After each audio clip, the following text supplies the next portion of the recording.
Oh, this young fighter making the walk here tonight, and he's a very entertaining fighter. He's very adept at staying in the pocket while avoiding significant damage coming back. Certainly, he's made a career of frustrating opponents, stays relaxed in there, leans on the defense, and uses that defensive movement to set up his own offense. You'll see him move that head off the center line, counter beautifully, really more of a counter striker offensively. But his defense will wow you, even when the opposition feels like they have him in range. More often than not, they miss and land less than 25% of their significant strike attempts.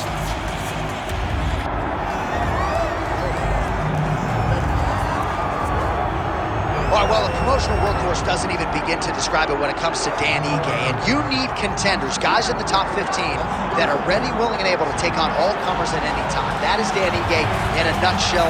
The son of a Navy SEAL, has had a lot of shining moments in the UFC. His Gavin Tucker knockout back in 2021 still keeps me up at night, and I wasn't on the wrong end of it. There have been some stylistic challenges that have posed some problems for Ige, Bryce Mitchell, and others, but Ige continues to work. He's a Brazilian Jiu-Jitsu black belt, undeniable power in both hands, and his head coach, Eric Nixick, believes that power will be heard from tonight.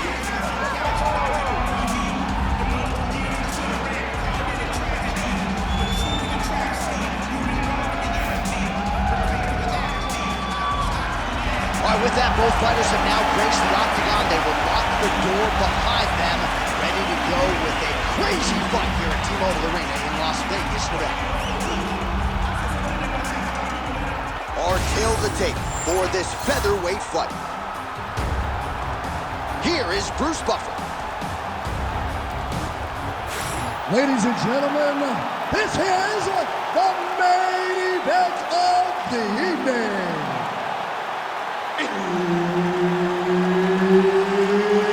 It's time! 5 rounds in the UFC featherweight division. Introducing first, fighting out of the blue corner, the Destroyer. And now introducing his opponent, fighting out of the red corner, Dan 50K Ige. Herb Dean is your referee. He's the third man in the octagon tonight.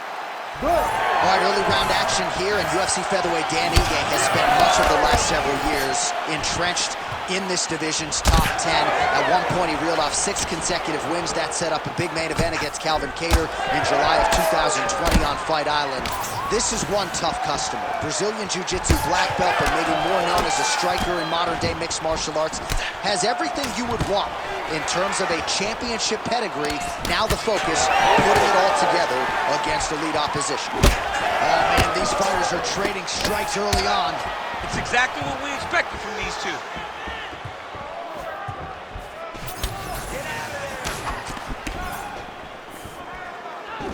He's throwing every part of himself into these big leg kicks.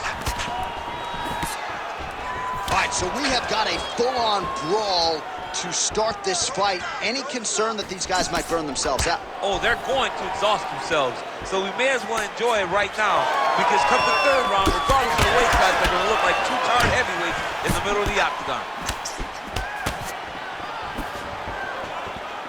2 minutes have gone by. He checked that last one. Hard shots landing on both sides here. Oh, and a head kick there. Oh, nice takedown defense. Oh, separation with clinch.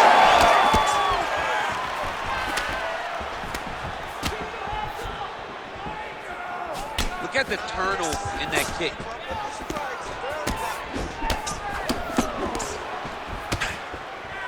Block that punch.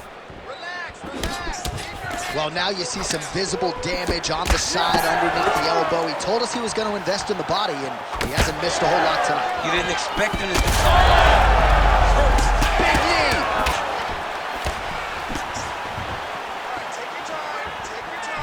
Relax, breathe. And he's looking for that left hand, just missed.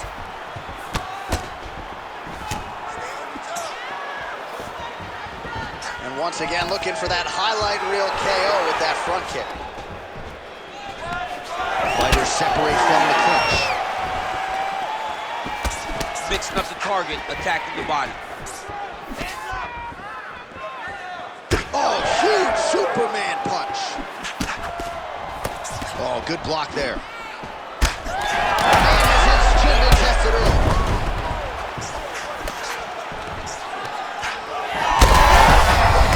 I'm not sure his opponent knows where he is. No, he is on Beach Street right now. He's seeing Tweety birds over the top of his head. When you take a hook like that, you are on wobbly legs.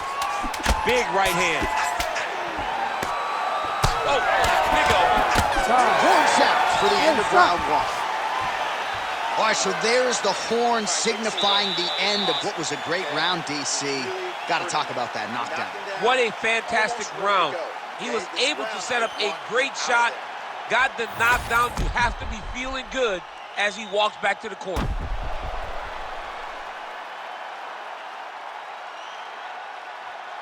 All right, so a big knockdown for him, courtesy of that punch in that round. DC, here's a replay.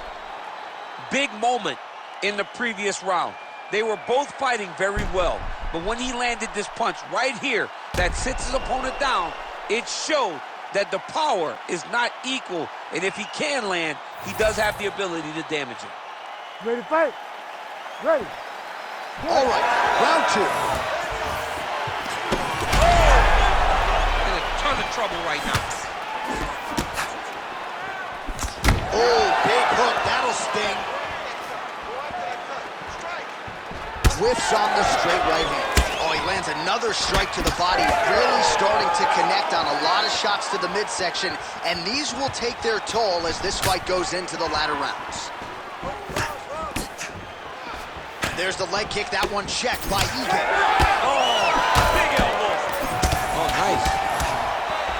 All right, so now his body language really starting to change and the bruises starting to accumulate on that side. I mean, you're looking at it, right? When you can visibly see the damage on the body, you know that the work has been done. What a beautiful game plan put together by this team.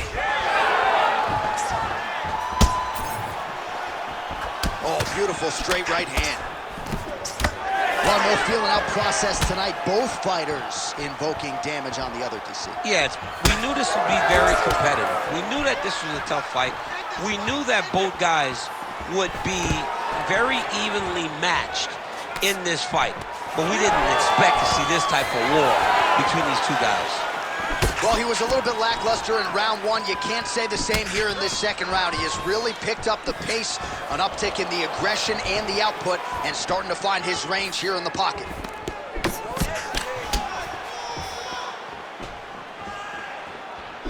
Oh, that hook has been there all night. There's another one by Ige. Well, body language is a great indicator, and that is one confident man right there after a big knockdown in the previous round. He did everything right to secure that knockdown.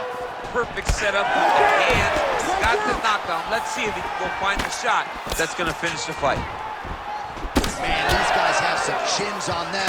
Huge connection by him there. He needs to get on his bicycle, John. He needs to get into space so that he doesn't get finished.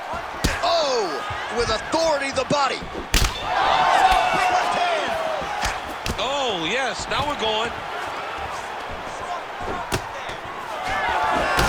Ige's nose is bleeding now. Yes, looks as though he got cut by one of those offerings from his opponent. All right, so a nice... Oh, he's hurt bad. Oh, big damaging knees here to the body. Oh, just opening up on him now. Now he's back up. Oh, big left hook there. 20 seconds to go, round two. Ige's eye appears to be closing up by the second. Oh, he's still hurt. Look at that. He can't even stand. 10 minutes in the books. All right, so there's the end of the round. Big story in this one now. The cut on the bridge of that nose from that strike. The cut man is in there. Should be able to shut this one and potentially prevent it from being a factor here moving forward.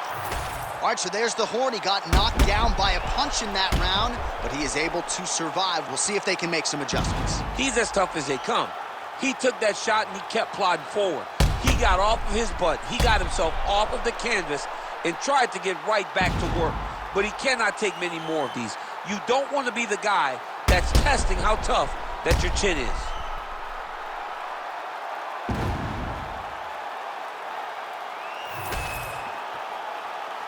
You ready to fight? You ready? Third round underway. Punches in bunches, and he hasn't really shown any signs of slowing down here tonight. I'm not sure how much more his opponent can take. Timely defense there, huge block for him. On that punch right there, his opponent's compromised, DC. It's one thing to land a hard shot. It's another thing completely to land a perfect shot. And that was a perfect shot. All right, well, good news is he rocked him. Bad news is he wasn't able to finish the job, and now his opponent's back in the fight. I mean, you don't get those opportunities very often. You got to take full advantage of them when they're presented to you. All right, so the big storyline in this one, his offensive prowess, particularly when it comes to landing those hooks. And I know you like to play Tony Romo. You think he goes back to it here or what? I am. Oh! He's got to try to finish here.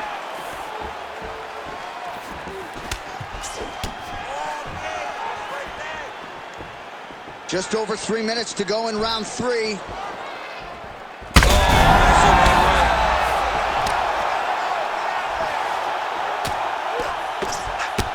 Well, we got a lot of blood now, ladies and gentlemen. I think my mother just turned off the TV, but every time that area gets targeted, that cut is getting worse and closer, theoretically, to the end of the fight. Yeah, and, you know, when you got a person like this in front of you that is so good at what they do, when you are bleeding like this and the work is showing, you got to try to find a way to stop him. He needs to try to get a takedown or something, because the more he's standing, the more he's going to have to deal with this cut, and now all the blood is coming from the cut. Both men going for the finish.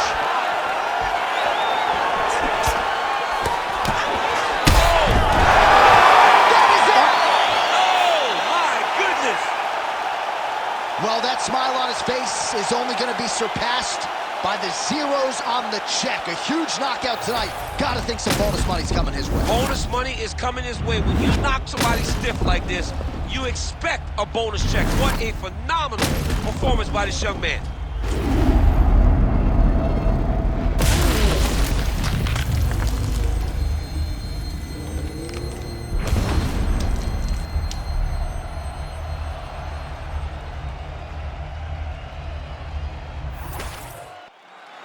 And here we go inside the octagon. Bruce Buffer has the official decision.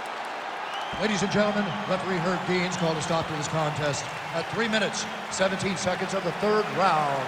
Declaring the winner by knockout, the Destroyer. All right, so there he is, the man of the moment, celebrating one of the bigger knockout victories of his career. And gotta be nice sometimes with all the hard work that you guys put in when it goes down exactly the way you drew it up. A lot of people talk about doing certain things. It's harder to deliver on those promises you make to the public. Tonight, he did exactly that. Congratulations.